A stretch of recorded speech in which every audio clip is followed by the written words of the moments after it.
أعوذ بالله من الشيطان الرجيم بسم الله والصلاة والسلام على نبينا محمد وعلى آله وصحبه أجمعين. Assalamu alaikum wa rahmatullahi wa barakatuh. Petite intervention vidéo pour répondre à la question d'un frère en fait qui m'a interrogé sur qu'est-ce que je mettais au décours de la hijama pour désinfecter la peau et les micro-incisions du patient. Donc il m'a parlé de miel, d'huile de nigel.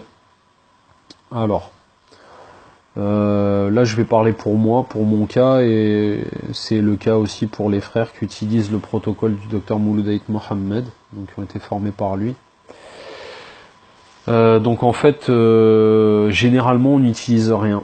Donc je vais expliquer vite fait pourquoi, et après je parlerai vite fait de, on va dire un peu les cas particuliers. Alors, je résume vite fait une séance de hijama. Donc le patient vient, on a un entretien avec lui, on va définir une stratégie de soins. Après le patient se met sur la table.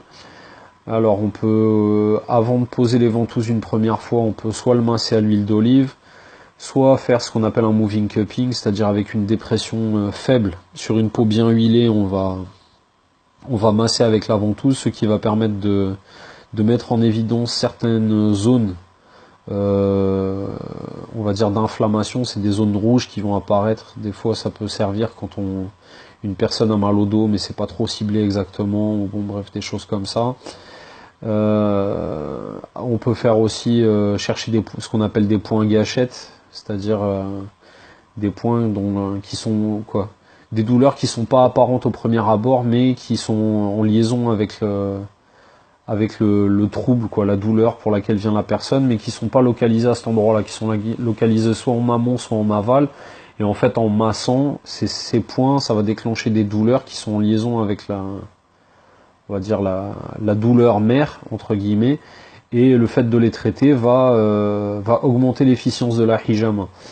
Ou alors, si c'est le cas par exemple de névralgie tronquée aussi, par exemple le syndrome du canal carpien, masser pour essayer de trouver les points qui sont douloureux, ou sur des genres comme des sciatiques et tout, faire des massages pour chercher les points sur lesquels on va traiter.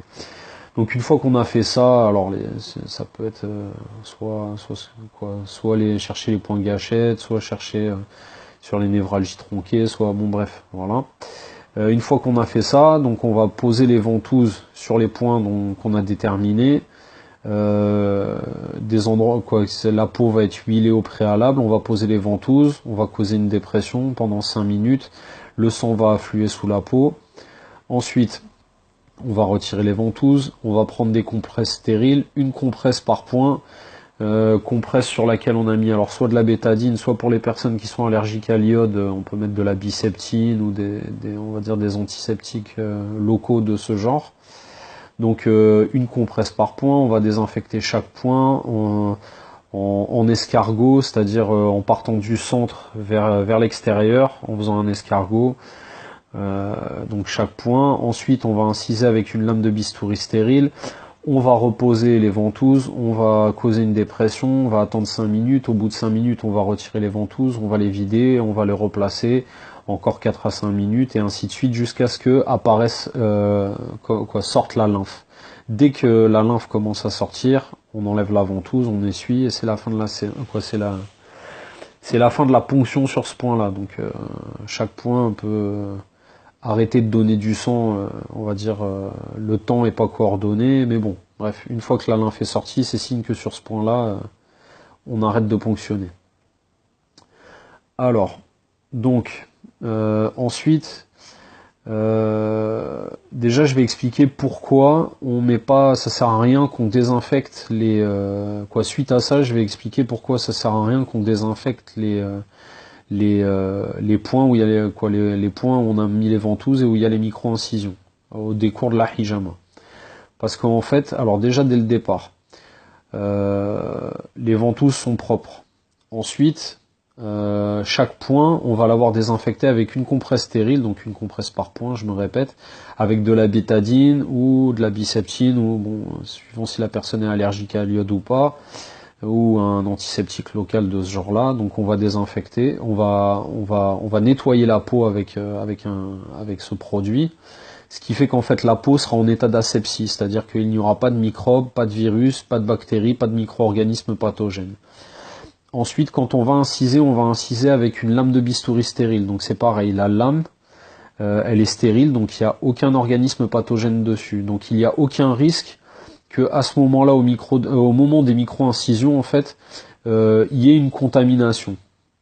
Donc on repose les ventouses qui sont propres. Donc en fait, tout au long du geste, il n'y a aucun risque, quand on fait ça, il n'y a aucun risque qui est on va dire un microbe ou un virus ou une bactérie qui rentre.